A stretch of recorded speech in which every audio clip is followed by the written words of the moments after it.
Hello, and welcome to the Writers and Illustrators of the Future podcast. This is John Goodwin, your host. This podcast is dedicated to the aspiring writer and artist and will provide inspiration and tips from top professionals in the field. Today's guest is Martin Shoemaker. I originally met Martin in 2015 when he came out to Hollywood as a winner in Writers of the Future Volume 31 with his story Unrefined. He has published 4 novels since his win, and we are here to talk about his upcoming 5th novel in this podcast. He is a programmer who writes on the side, or maybe it's the other way around. He told stories to imaginary friends and learned to type on his brother's manual typewriter, even though he couldn't reach the keys. He couldn't imagine any career but writing fiction, until his algebra teacher said, "This is a program. You should write one of these." Fast forward 30 years of programming, writing, and teaching, he was named an MVP by Microsoft for his work with the developer community. He wrote fiction, but he gave up on submitting until his brother-in-law read a chapter and said, "That's not a chapter, that's a story. Send it in." It won 2nd place in the Bain Memorial Writing Contest and earned him lunch with Buzz Aldrin. Programming never did that. Welcome, Martin. Thank you, John. I am glad to be here as always. Yeah, I'm very excited about this particular interview we're going to do because we're going to talk about a book that you got coming out pretty soon and something that you've are working with now, which is something that's happening more and more on Kickstarter. We'll get to that in a moment. But to start with, I read your book, Ulla, and you're known as a hard SF writer. You write hard science fiction, right in your own universe. I'd like to also know and discuss how you transition to this form of historical fiction, science fiction in an established universe. That's an interesting question because to my mind, it's all the same process. I am still approaching this historical science fiction with a hard science fiction point of view. There are 2 aspects to me of what goes into hard science fiction. Right. One is good science, except where you need to change it for the sake of the story, because if you're just doing current technology, it sort of loses the science fiction. Yep. But the other is what I consider ruthless consistency. Whatever the rules of your universe are, you live with them. You are stuck with them. Your story comes out of them. Writers of Future Judge Larry Niven, I consider to be the absolute master of this. And I try to take my lessons from Larry that I can change the rules, but when I do, those rules are going to be the rules of the story. So I'm just changing the rules a little bit to say that the Martians invaded in 1907, but everything else we knew scientifically up to that point is what the actual science was. I get it. So then it's not a change of procedure, at least for yourself. And I got a few more questions that are going to branch off from this. But it is somebody else's world or universe. Did you take it and make it your own, or what? How'd you deal with that? Because before it's always been Martin's creation from the get-go, and this one here is H.G. Wells that you've now taking a different spin on, or so it might seem.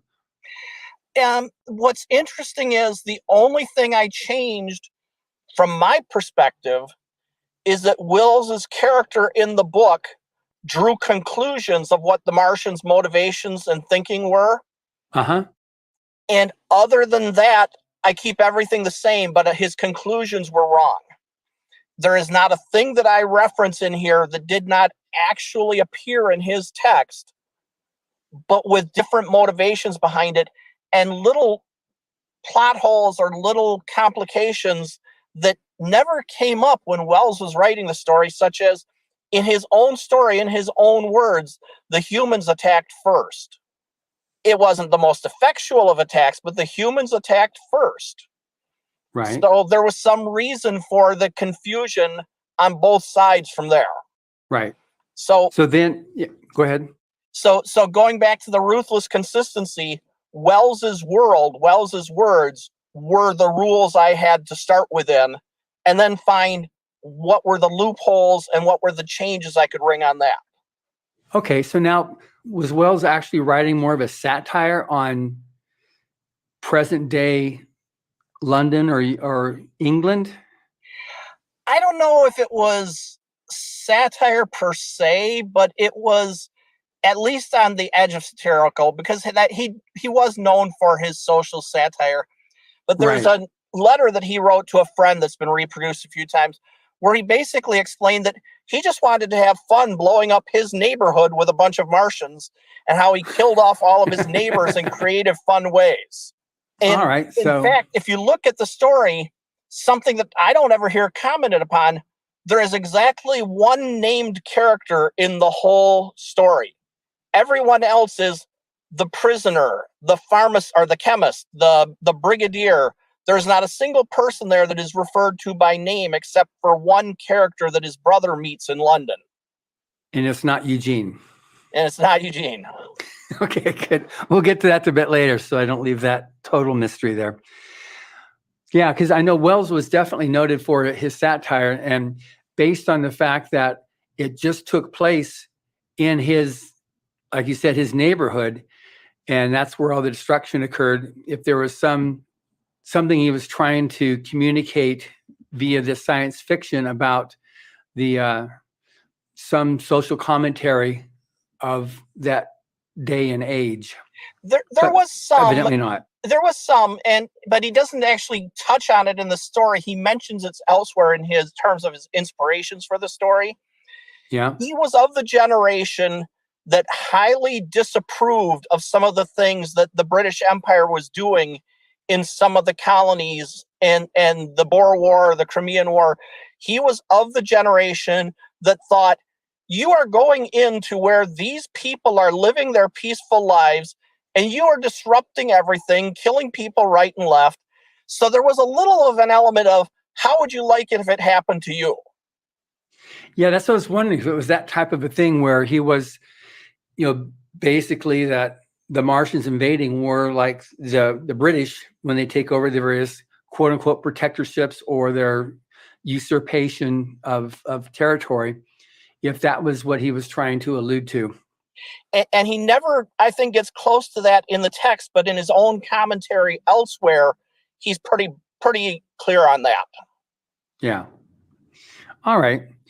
Anyways, that pretty much answers then. So did you feel any trepidation going into writing in this universe, or did you feel totally like, okay, I got this one? First I had, in terms of the copyright issues, I knew I had this one.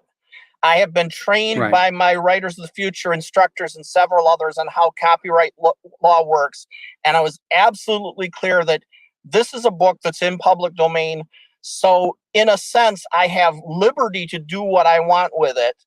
As far as trepidation about, can I do this? I may suffer from a flaw as a writer, but I think it has served me well so far, which is, I don't believe there's a story I can't tell. It's a matter of how much am I going to have to work at it to figure out what the story is. But one of the lessons out of Writers of the Future is sit down and write. The only way to know if you can write it, the only way to write it, is to just sit down and do it. Do your research, do your thinking, and then just do it. Don't question. And I happen to have plenty of ego for that. So on the book itself now, there's also, you have a really cool, at the end of the book, about this story where you give a little bit of the background of it. So you did a lot of research. You took a story which Wells told in his neighborhood, about his neighborhood, and you transitioned it. You moved it across the planet from the United Kingdom to America, and put it into early 20th century America from your own area. And then you did a lot of research, and it's fascinating what you're able to do. So tell me a little bit about that, because that was pretty cool. Well, the research ran in multiple tracks as I was looking at different things. I settled on Michigan simply because I felt like if Wells can destroy his neighborhood, I can destroy mine. Although, as you know, I didn't end up destroying anything.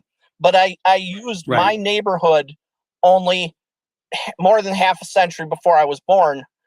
So some of the research for that was my dad and my brother had a lot of local history books, had maps of the area because we're a family that loves maps. So that was part of it. And then a big part of it was going online, searching things for the internet. The internet is so fantastic of a tool these days, but some things still aren't there.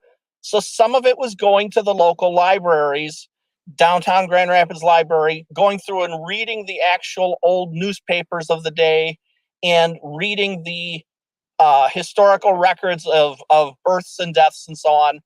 The newspapers of the day was a fascinating discovery for me.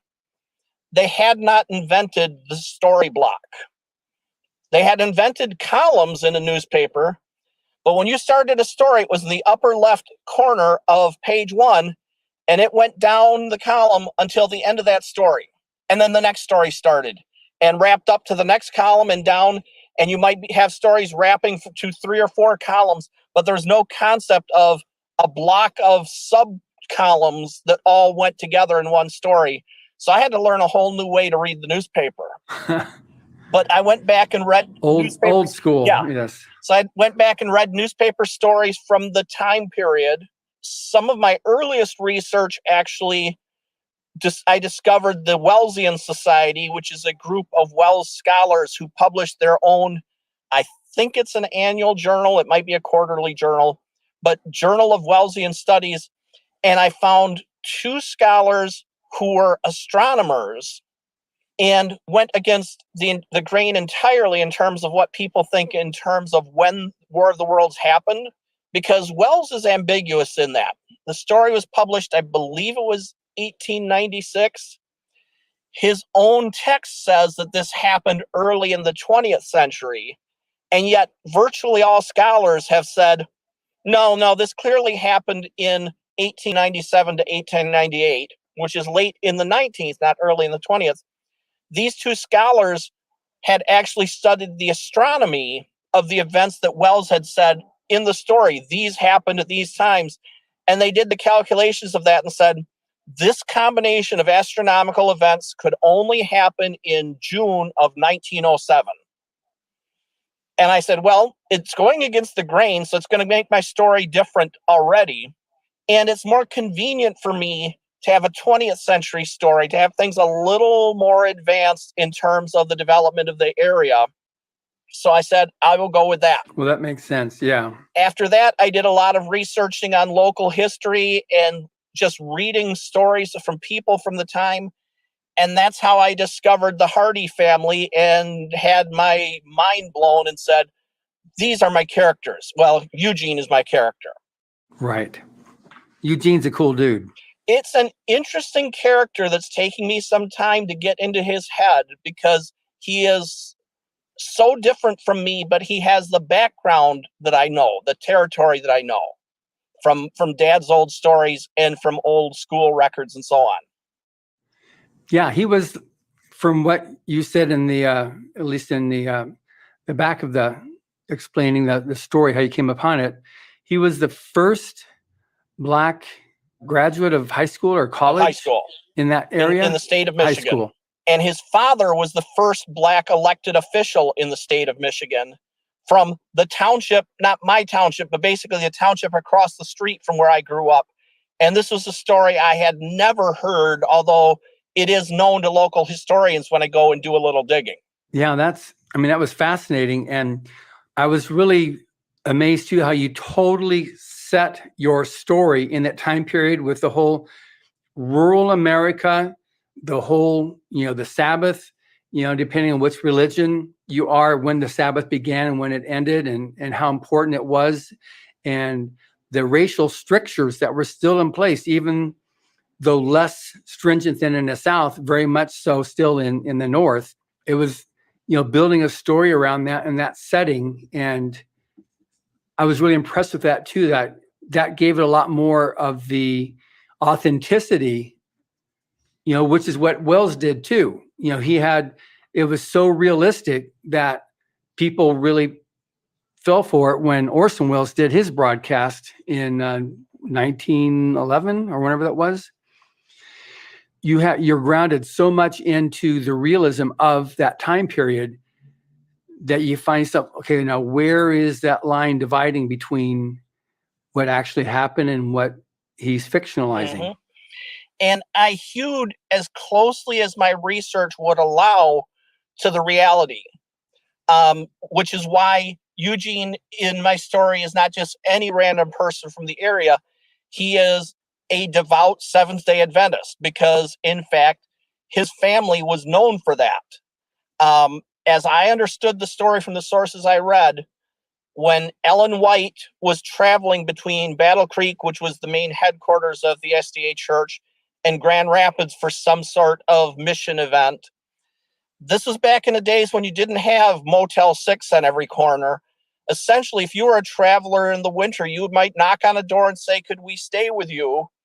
And if the people are friendly and welcoming to travelers, you do. And she and her party knocked on the Hardys' door on the way to Grand Rapids and spent the night there and got to know them.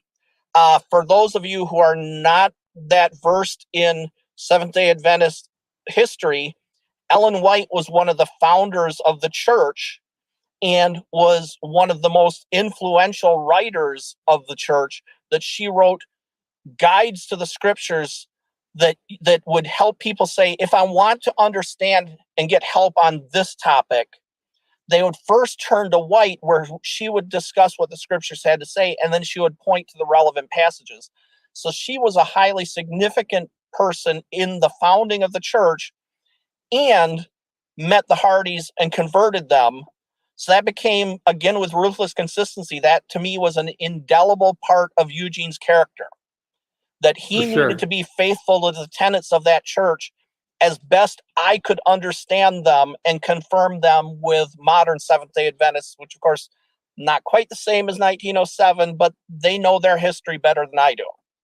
Correct.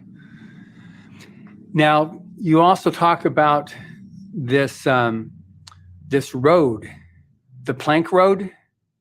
Yep. So that's a legitimate thing too. That was built, and how did that come to be? And this was the really ironic thing is, growing up, I would hear histories of the plank road. There was a little petting zoo called the Plank Road Farm south of me and so on. I didn't know until I started researching this book that I grew up on the plank road. I just didn't know it because, of course, by the time I grew up, the planks were long gone. Essentially, there was at a time where it was not yet cost effective in the minds of the railroad companies to put down railroad lines. So all traffic was still over roads, but they came up with this idea of essentially paving roads with wooden planks, because Michigan had one heck of a lot of lumber at that time. Right. And so, in fact, if you go through and look at old maps, most of the highways in the state today are very close to where plank roads were back in the day. And this was, in fact, a Midwestern phenomena in nearby states as well, that we would pave with planks, which was really good when they went in, but became really more and more degraded over time. There's actually a famous interview with Mark Twain where he came to visit for some speaking engagement in Michigan and talked about these roads practically knocking his teeth out. And then finally, when the railroad started coming in, all of a sudden, all the work and money they went in to maintain these planks, because it was actual toll roads that when you were going on there, you would have to pay a toll to maintain the planks. All of a sudden, who's going to pay the toll when you could just put your stuff on the railroad and get it there faster and not have to deal with that? And the plank roads died relatively overnight. Yeah, I'd never heard of the plank roads. That's why I was fascinated when you actually went in explaining the whole history. Like, I had no idea, never even conceived of that. And to discover that the plank roads were right in front of my house. And in fact, it's possible that I have in my lifetime seen some of the old planks repurposed as farm fences and never knew it. Right. So now you wrote this book, Ulla. Actually, it's Martian Song Book 1. So you're envisioning obviously a series now. This is the beginning of a series. So what's the anticipated timeline now on this, so that people listening to this will know when they're going to be able to actually download or purchase the book? Well, I am doing it through Kickstarter to try to reach as many people as possible and to cover incidental costs. Although the book is essentially done, the cover is essentially done, there's always incidental costs. But I am launching a Kickstarter. Well, by the time this airs, I will have launched a Kickstarter, because I'm launching on June 2nd, and it's going to run 3 weeks. So that's through June 21st. After the Kickstarter is done, I will be sending out the ebooks as soon as possible. And then I will be making the print books available as downloads from Amazon or orders from Amazon or other publishers. I haven't settled on my final publisher yet, but right now I'm looking at Amazon just because I have the experience for that. And so once those are available and I will be distributing to the backers, they'll also be available for people to buy through Amazon or whichever online outlooks I end up with for this eventually. Okay, so that now leads to the next question. So you talk about this Kickstarter. I guess you got a strategy for this. So what is this Kickstarter strategy that you're operating on? Where did it come from, and how does it tie in with publishing a book? And do you have to already have a following, or can you start from scratch as an author and use a Kickstarter to be able to get yourself going? This is a brand new thing talking about. I mean, the last thing I heard about publishing Kickstarters, I've seen Kevin Anderson has been doing that. And then obviously Brandon Sanderson just set the galactic record not that long ago. So Kickstarter seems to have a much more of a role into publishing these days. So explain that a bit, so people listening as well, the aspiring writers, I'm assuming it's going to work for other professions as well, how that works and how that ties in. Well, first, the bad news is, for a new author with no following, it's probably going to fail. Now, I'm not saying for everyone. If you can hustle, it can work. Right. If you are a natural salesman, like our friend Wolf Moon is the proverbial sell ice cubes to Eskimos. Wolf is a salesman where I would never be. Right. He's also got enough of following that he'd be able to do it without that anyway. And I hope he keeps this in mind at some point. You do need some way of reaching an initial audience for the strategy, which I am building on, which was a course taught by Dean Wesley Smith, another of the contest judges, based off of an ebook written by, I forget the gentleman's name, but it's a prominent Kickstarter backer and manager who is a friend of Dean's. And he wrote an ebook on best practices for Kickstarter. And Dean said, hey, can I use this as the basis of an online course, and we'll split the fees and everybody will win because we want to spread the word of this. So they did it. And this is how Dean does a lot of his courses. They did it for paying audiences first, where paying audiences could actually come in, ask questions and so on. But it's now available through Dean's WMG publishing teaching site for free for anybody. You don't get to ask questions, but you get all of the content, and it's right there. And the big elements of the strategy can be broken down into: do a professional job, professional job of your presentation, so that people are going to know that you are serious and you are taking this presentation seriously. Meaning the Kickstarter presentation. Yes. You're talking about the Kickstarter presentation. Okay, good. And if you don't feel confident doing a professional job on that, polish it until you are confident, because if you fail on that, you'll fail on everything else. 2 is to aim to fund early. And so if you try for Brandon's $42 million, you're not going to get it, and you're not going to fund early. Brandon didn't aim for $42 million. I forget what his target was. I think it was $1 million. It was just $1 million. Yeah. But yeah. And he hit that. Well, he had the background and experience of the following to pull it off. But a big key of that was he hit that the first day.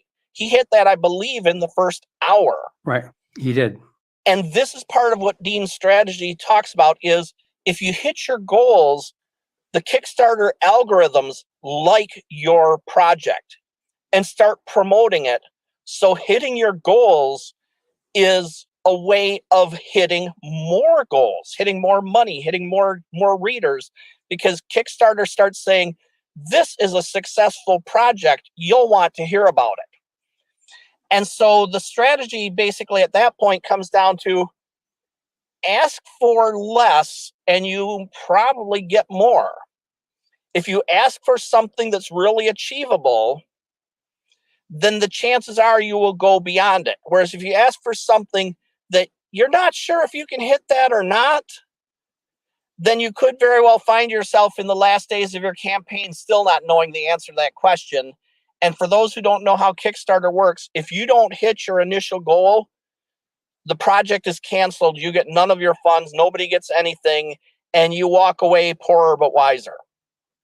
So Dean's advice is aim lower and have the potential to go higher instead of aiming high. Okay, that makes sense. And then now you've written the book, you've had it copy edited, you've had it proofread, you've had it, everything's done on it. So, or is that not true? It's all ready to go. All right. So why do you need this extra money? Because I don't want money, I want readers. And it will take me some money to get readers. It will take me some money to get the actual copies printed and out to readers.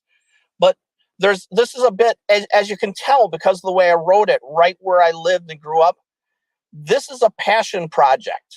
Right. This is not just for me gee, I want to sell books project. It is, gee, I want people to read this because it matters to me. And I will be blunt, and I hope this doesn't scare away any readers. I've had professional editors whom I respect tell me no one is interested in more War of the Worlds stories. I have even had my agent say, I don't think I can sell that to anyone. And I am saying, by putting this out there to Kickstarter, I believe people want this. And I'm going to try to prove it by giving them a chance to order it through Kickstarter, which will, if I hit the goals, will prove to me that they were wrong.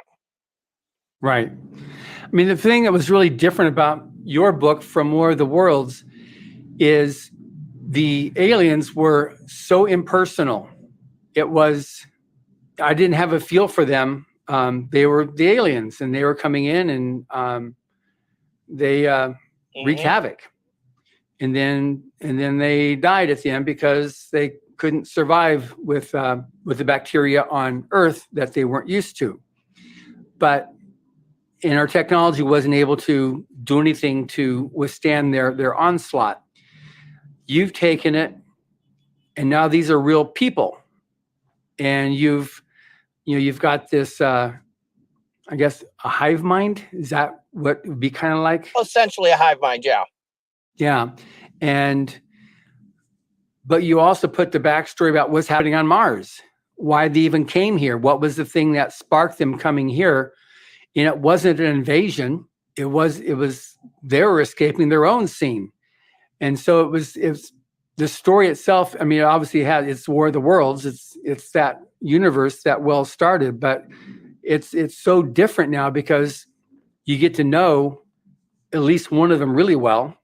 And then you've got a character, a Earthling, Eugene, who you get to know well. But then also other people that are in there are real people. You've got the school teacher. She's made an impression upon him. And there's the people at the circus. So you got real people that are participating, interacting with each other, and you see humanity taking place amidst all this turmoil and confusion. So it's way different than just another War of the Worlds story. Well, and that's something I aim for in my stories. And I'm happy to say readers seem to think that I'm getting it, that I am really trying to make my characters believable and empathetic, that I want you to feel like, yes, these are people, or in this case, Martians, behaving in ways that make sense, that I can feel what they're feeling. Yeah, and their reaction when they realized that the people they were literally toasting were people and not drones. That was really fascinating when I got to that part there. Wow, that was an interesting reaction there on my part, just when they had that realization, so it definitely made them more real even though they're not humans, as beings with, sentience and emotion. And it also tended to get rid of the idea that if they're an alien, they're going to be just brutal and treat us unfortunately, like we treat, lesser, quote unquote, lesser races or other life forms when we go into an area where, which has happened throughout history, even with UK going into Africa, you had that whole scene there. So it tended to dispel that idea that they were just monsters, So, I mean, that was pretty good then. I think people are going to, once word of mouth gets going on this. So that's the idea of the Kickstarter, is to provide that energy to be able to take reviews or take commentary or whatever people say, this is the best part here, and share that with other like-minded science fiction readers. Yep. Get a chance for the readers to decide. And if the readers decide it doesn't work, that's valid information. But I want the readers to decide that, not an editor or not an agent. I want a chance for the readers to decide. And I want the encouragement to keep writing the series. If I can succeed in funding this, then I know that, yes, there is an audience, because I've had this book essentially written now for 3 years, maybe more. And I got discouraged because the editors weren't interested and the agent wasn't interested. So I had more story to tell, and I set it on the back burner. Even though there are things I'd love to be telling, I felt like, well, it'll never go anywhere. No one will ever know about it. So I should go write other things that people will actually read. Now I've decided, let people decide. Yeah, and this begs a really important point that especially you listeners pay attention to this part too, because I found this, and you'll see it more happening in publishing now. The big publishing houses are getting fewer and fewer, and even though you have the indies on books, there's a lot more potential books that people are trying to get out there, but because of the capacity of a publishing house to produce new product it's actually shrinking, that they're less willing to go outside of, okay, this is my formula. You don't do this, you don't do this, you don't do this, and this leaves what's left. And then you try to narrow that down. And I think you've got to have, if you believe in what you've written as a story, then you need to, one, connect up with other individuals that are willing to, if it's a good story, if you've got people that you've got your beta readers that say, yeah, this is pretty good. I think this is a good story. Then you need to have an avenue that you can pursue when you don't have an editor or an agent willing to walk that extra step with you, because they've got their constraints. They know they can only sell this many books. There's only this much that they can fill in a pipeline with the publishers that they represent. And I think it's important with what you're doing here, Martin, and, correct me if I'm wrong, but you've got to be willing to really make that statement and stick to it. If you're going to say this is a good story, and I believe it, to actually prove that you believe in it and do the steps that are necessary. We've got what you've done here with your Kickstarter. And how would other authors approach this strategy? Aiming for this low target that you're fairly confident you can hit. When you do hit it, it causes the Kickstarter algorithms to kick in and start promoting you as a successful campaign. And so that's the basic strategy. But the other strategy is the timing. The dean is basically saying, we have reached a watershed point. that Brandon has proven that publishing works on Kickstarter. Right. Now, anybody who was paying attention knew that already, but Brandon did it so spectacularly, so visibly, that people who aren't paying attention now have this concept of, hey, there are cool books getting published through Kickstarter. Maybe I should go look for books there. And so Dean is seeing this as a golden opportunity. Although he had the course ready before Brandon, he's saying Brandon has helped it to be even more of an opportunity, that people are going to be turning to Kickstarter as an alternative platform for finding their books. So it's a good time for people who can promote their books, who have some social media following, have some network, for these people to start experimenting, trying, and especially experiment starting low and growing, as opposed to trying to be Brandon overnight, because none of us are going to be Brandon overnight. Brandon wasn't Brandon overnight. Correct. So basically the strategy is to ask low, and then you can keep on beating your target and setting, what is it called when you have the next targets that are set? Stretch goals, where you say, we've done great. Now here's what we'll do if we can raise even this much more. And so, for instance, I have had people ask that if I'm going to have an audiobook for this. Now, my goal for the campaign is $500.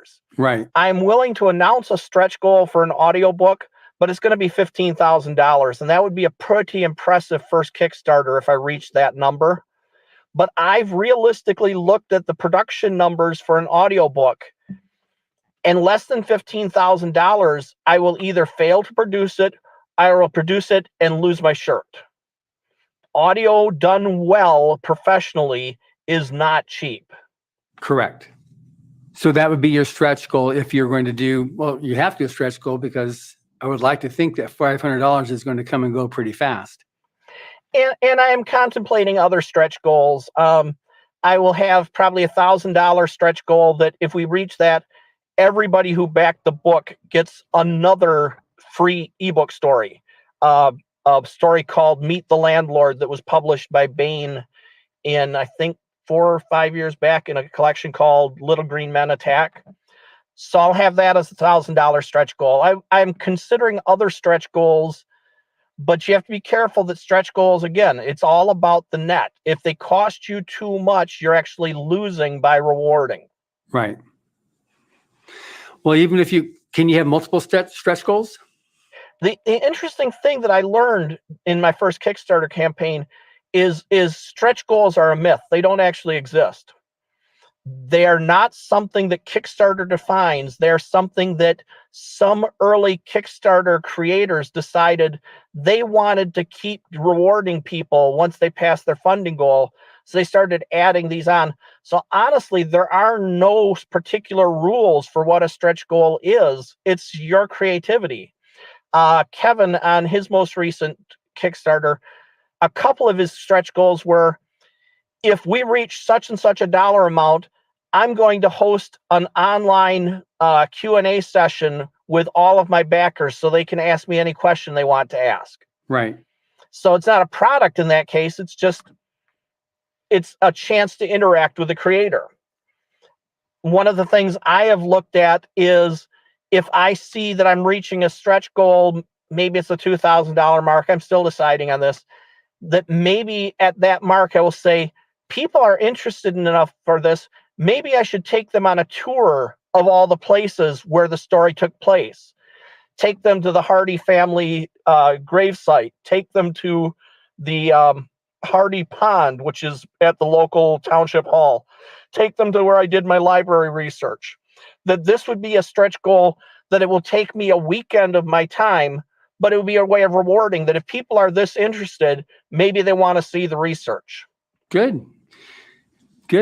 Absolutely. All right. So basically then with, and this is for the aspiring author that's listening to this podcast, the significance of this provides now another viable, provided you've got your following, another viable means of getting a book produced and covering whatever cost, be that incidental or even the cost of hiring an editor, proofreader, whatever you need to do, or even getting the first 1,000 books printed to make them available. This is a viable tool, which is becoming more and more an accepted fashion of publishing. Mm-hmm. I think that's pretty amazing. And so finding about Kickstarter, is it just you go to a YouTube tutorial, you just go to Kickstarter and it gives you a whole, this is how you do it? Or how does a person actually find out how to do a Kickstarter? Or do they do that and then go and watch this Dean Wesley Smith video that he did so that they can put the 2 + 2 to actually get a proper sum of 4? Those are two of the things I would do, and I will try to, after the interview, I'll send you the links for both of those so you can offer them out to people watching this. Okay. Those are two of the things I would do. Dean, in his course, specifically says the first thing he teaches everybody is go read some Kickstarter campaigns, back some campaigns, look at the ones that work for you. Look at the ones that are doing things that you think, hey, this looks like something cool, and I think this would work, so I want to try this. I will be honest and do a call out to my friend Ramon Terrell, who is both a wonderful author and also a talented actor who's been in a couple of things that I've seen. I'm not sure how widely they've been seen, but Ramon launched his Kickstarter just about a month ago now. And I've been watching how he's been structuring his rewards, and he has been really, really successful in his. So I'm like, okay, can I learn from Ramon? There's a community of people out there, so you can learn from them. There are Facebook groups where Kickstarter authors share information and give each other feedback and so on. It's becoming a community, not just an outlet. Right.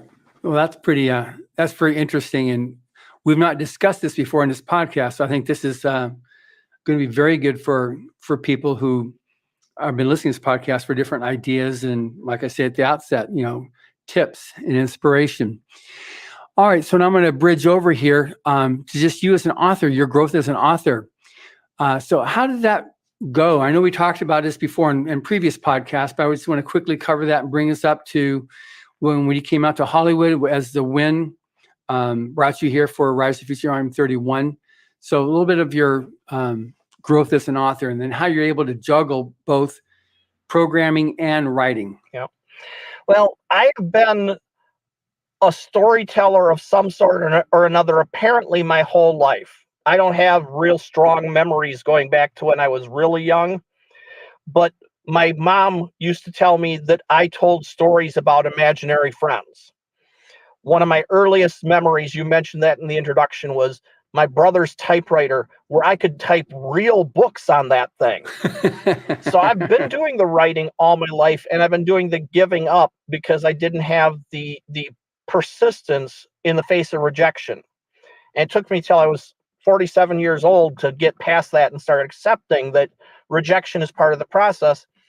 Not long after that, I started having good results, including finalists and eventually winning in Writers of the Future.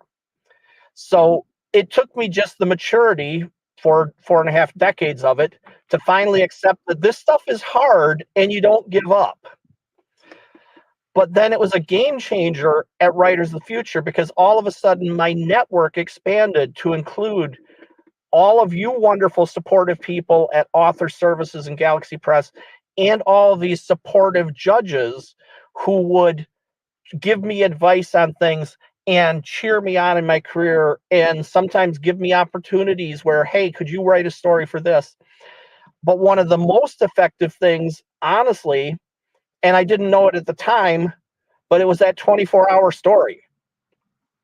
Because that 24-hour story exercise, for people who aren't familiar with it, it's basically in the workshop, you're given a random item from Tim Powers' bag of junk.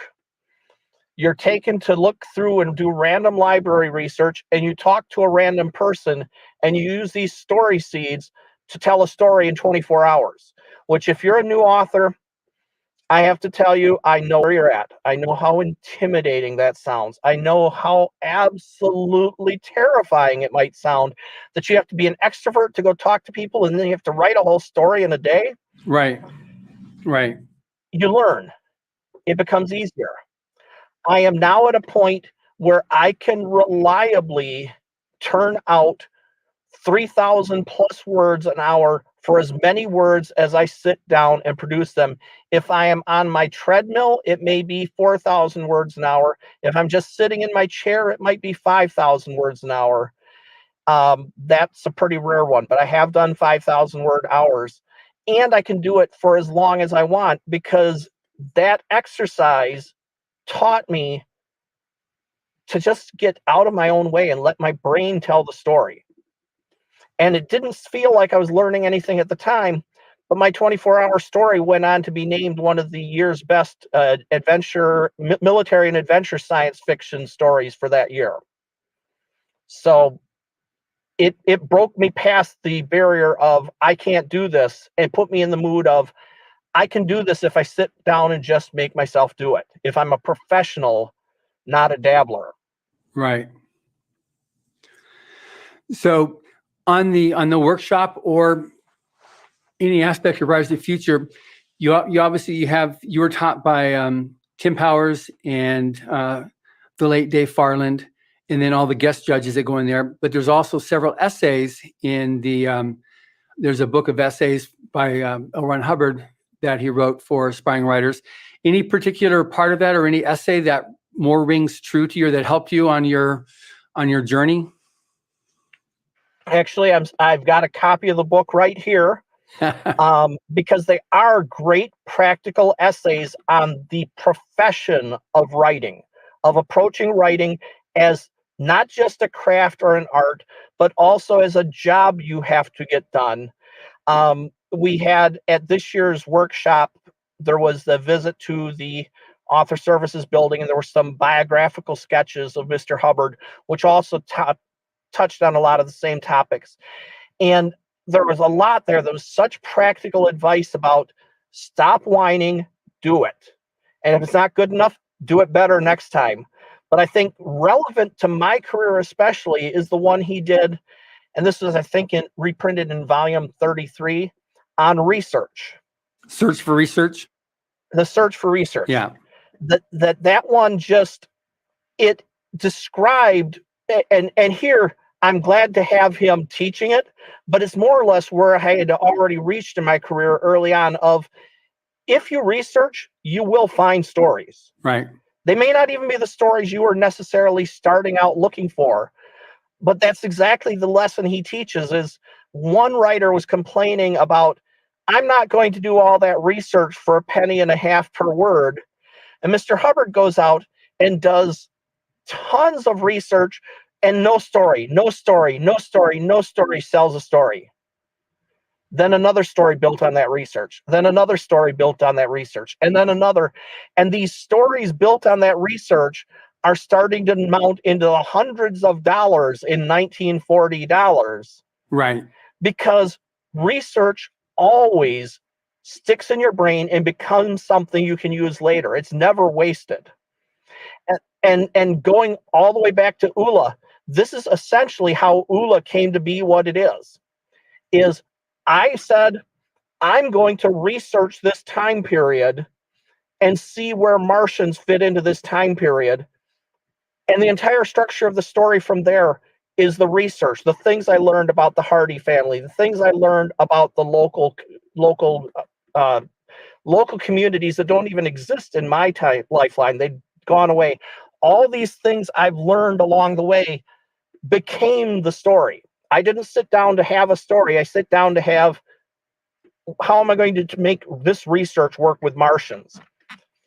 And so that is a very practical essay on going out and finding information and making stories out of it. And he would look at me and say that I'm pretty much a sloth, lazy when it comes to writing. He said the same thing about himself. He said about all writers, we don't want to do the work. Well, he was doing work in his time period. First of all, he was a younger man than I am today. Second of all, writing was his full-time job. So his form of research might include going out and working in a logging camp for 3 months to understand logging. I don't have that luxury.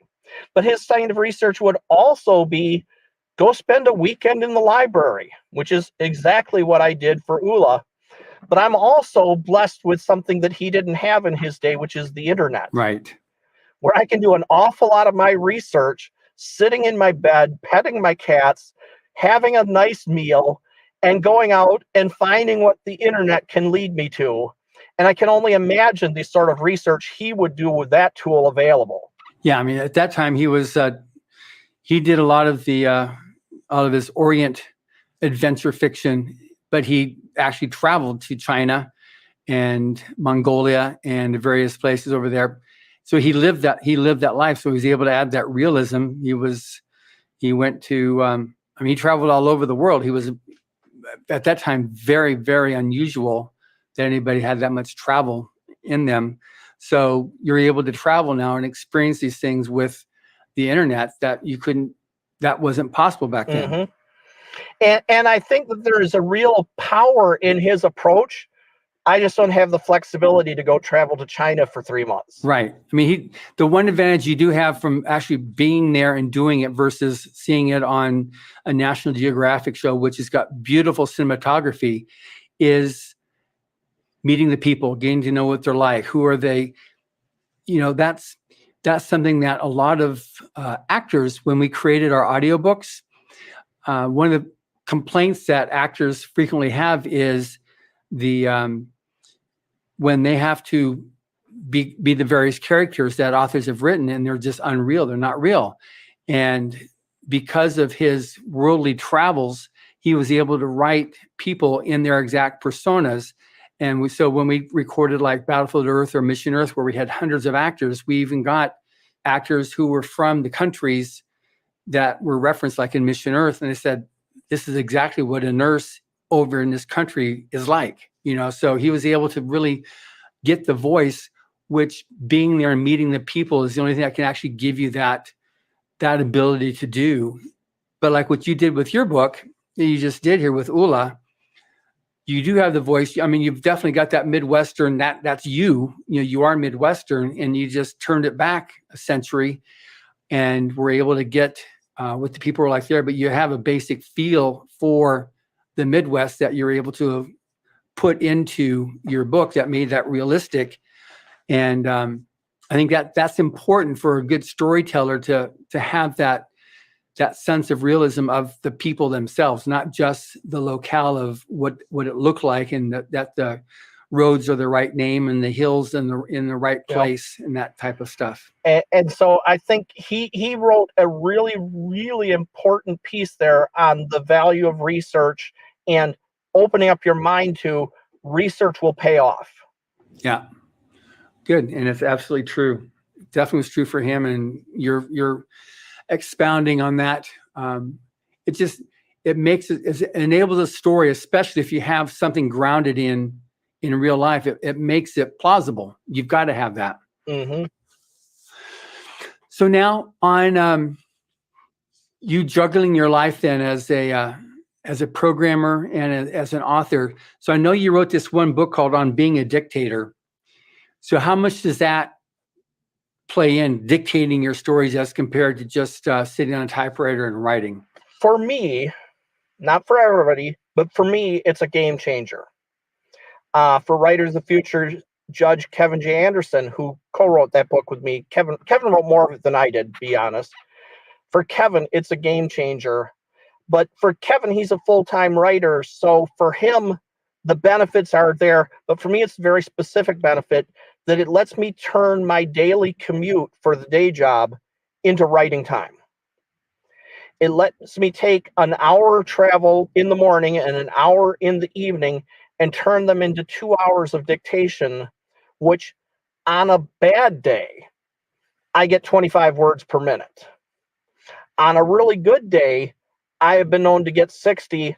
I have one known case of getting 100 words per minute on that 50-minute drive. And that story went on to get nominated for a Nebula. So wow, it gives me productive time that I otherwise wouldn't have with my day job. But I'm starting to think it does more than that. I think I'm getting better dialogue out of it, because you always hear people say, how do you improve your dialogue? Well, read it aloud and hear how it sounds. I am, quote unquote, reading it aloud as I'm dictating it. I am essentially becoming a method actor. I become that character and I speak in the voice of that character. And I hear praise for my dialogue being very natural. And this, I think, because if it were unnatural, which can happen to us sometimes when we're writing dialogue and we will write things that no human would ever say, we don't notice how clumsy it is. But when I'm speaking it, if it's clumsy, I stop and dictate it again. So I think it's improving my dialogue. Also, it's giving me a cadence. I get up in the morning, drive to work, dictate an hour. Come home, dictate an hour. Next day, drive to work, drive home, an hour. So I get a cadence here. It's training my brain that this is the thing you do. I took a Sharpie and wrote on my steering wheel of my Jeep, is the recorder on? To remind myself, if I am behind this wheel and I'm not talking to you, I should be dictating. It trains my brain for that. And also, again, as a cadence, it keeps me producing on a regular basis, which means I'm keeping the story in my head. I'm not having long gaps to say, oh, woe was me, I don't know where the story goes next. No, it's tomorrow morning. I have to drive to work. So tomorrow morning, I need to be dictating on Martian Song Book 2, and I know exactly where I left off on that story. And tomorrow morning, I have to pick back up on that, and I'd better be ready to go. Right. Well, that's actually very good advice on that. And whether it's a dictator, like you said, for yourself on your commute, or an author just getting that time slot put in and just sticking to it. So for you, like having the regimen in of this is my writing time is important. Yep. And just keeping that in. And if you keep that on a very good regular basis, you can keep the story in your head. Right. The more story you can keep in your head at once, the more consistent you're going to be. Right. Good. That makes sense. Now I'm always looking for tips and suggestions. And one of the things I also look for is moments where you wanted to throw in the towel with writing, but somehow persisted and overcame that barrier. Because sometimes people will fixate on the barriers and the stops and they lose track of the purpose. So do you have any particular point where you're ready to say, that's it, I'm going to just stick with programming and not go back to my writing, or and then how you overcame that? How many do I want to recount from age 13? Okay, let me tell you the last one. Okay. The absolute last one, because it makes you look good. All right. But it's true. Okay. The last one was after I'd been really trying, seriously trying, after all these years, seriously trying. I actually stuck with it for 6 months. 6 whole months. And there are writers out there right now ready to kill me because 6 months is barely trying. But for me, this felt like I've really given it my all. I am going to, on January 1st, I'm going to give up and go write some Windows Phone games because I know how to do that. But on December 31st, I got a rejection back on a story I'd sent off to Asimov's, and it was not yet January 1st. My official give up date was the 1st. So I had to send it out. It's like, where do I send this on a Saturday on the last day of the year in December? And I go through Duotrope looking for markets, and there's this contest that I don't know anything hardly about it, except Dean raves about it, Chris raves about it, Larry raves about it, Jerry raves about it. All these people think Writers of the Future is this really important contest that I should be entering. So I said, okay, I got nothing to lose because I'm done. Tomorrow morning, I am done. I'm giving up writing for life. So I sent out the story. And next day, I started learning Windows Phone game programming. And by March, I had made $50 in games that I'd written. And it was fun. It was stuff I was interested in.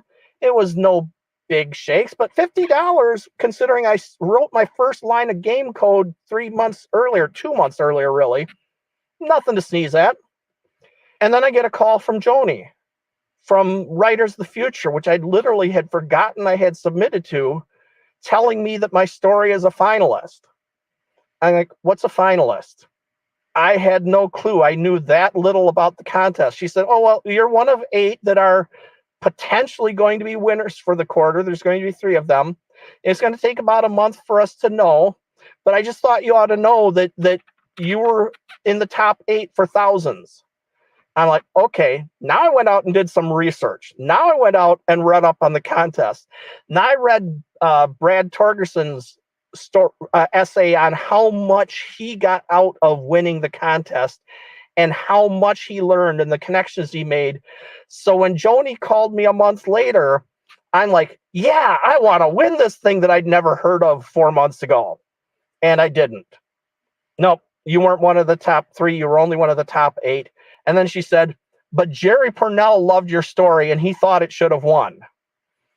And my jaw just hits the floor, because I've been a fan of Jerry, especially in partnership with Larry, for practically my adult reading life. I've been reading their stuff.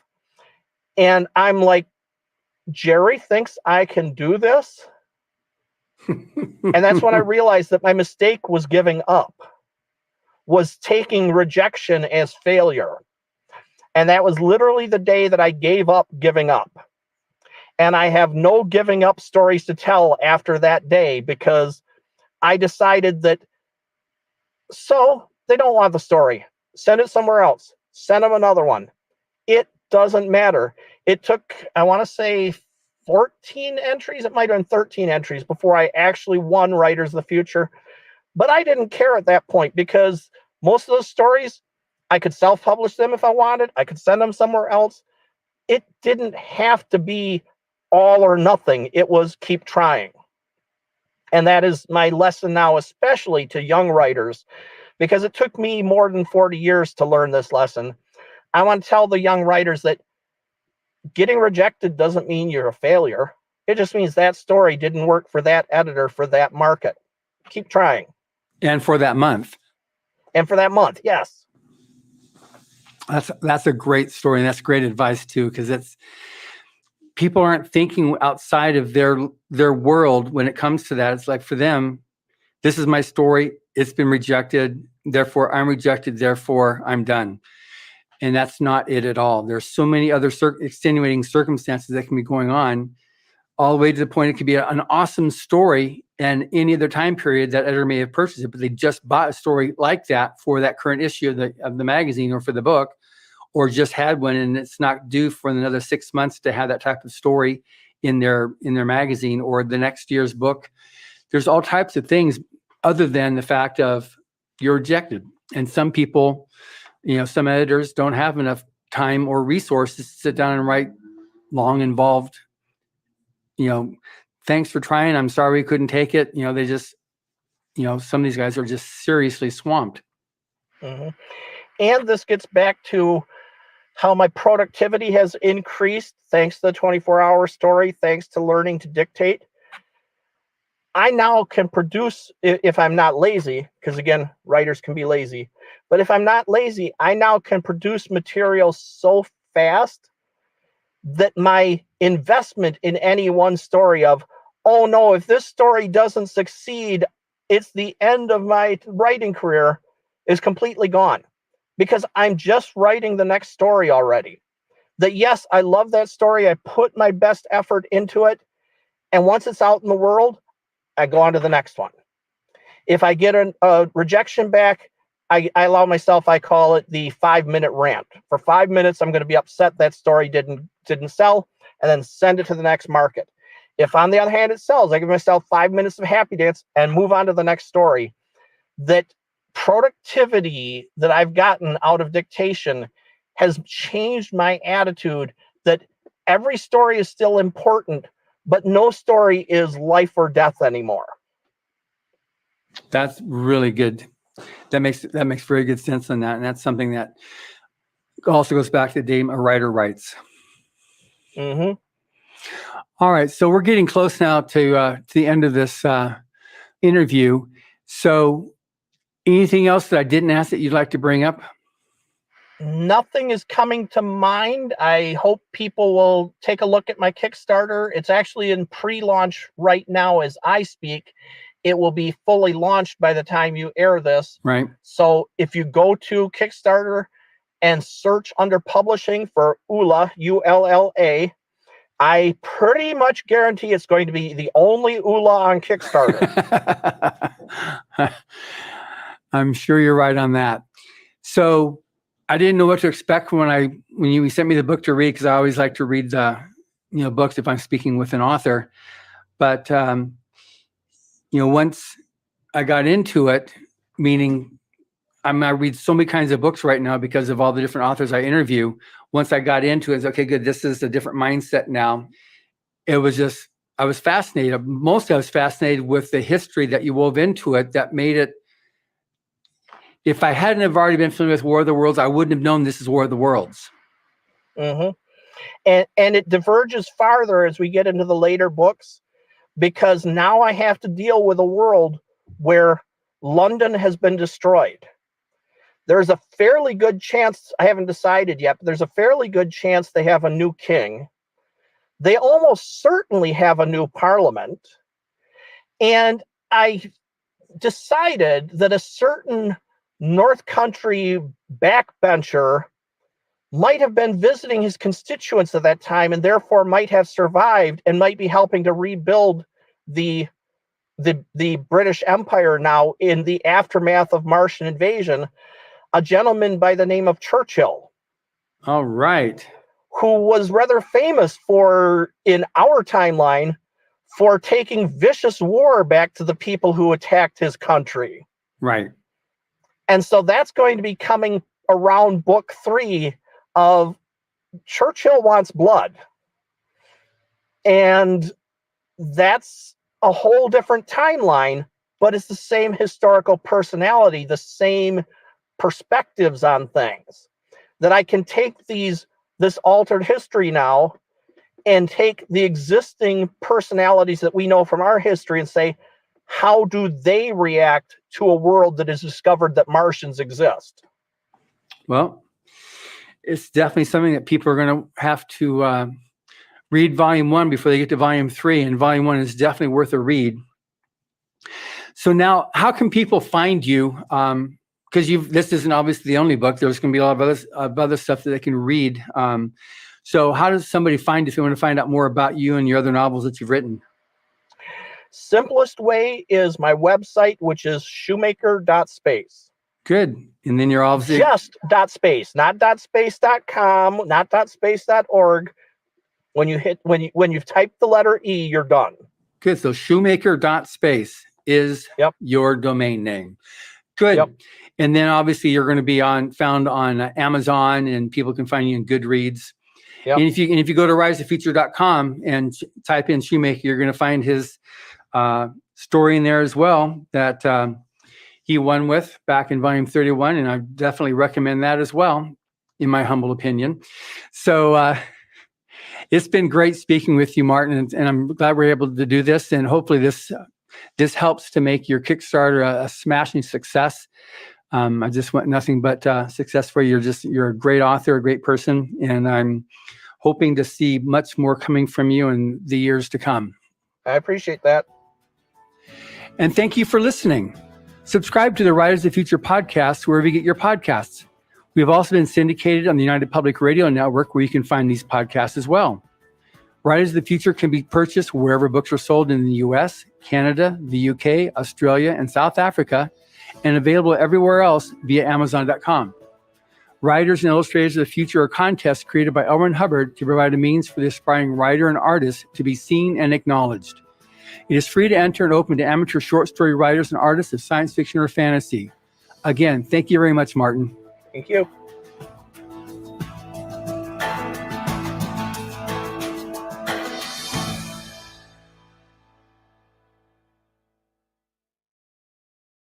When you make more of your home with Valspar, you want to keep doing more. Like maybe you want to make your powder room more colorful, or make your basement more waterproof, or make your exterior more Mother Nature proof, or make your driveway more protected, or make your deck look more barbecue worthy, or make your curb appeal more curb appealing.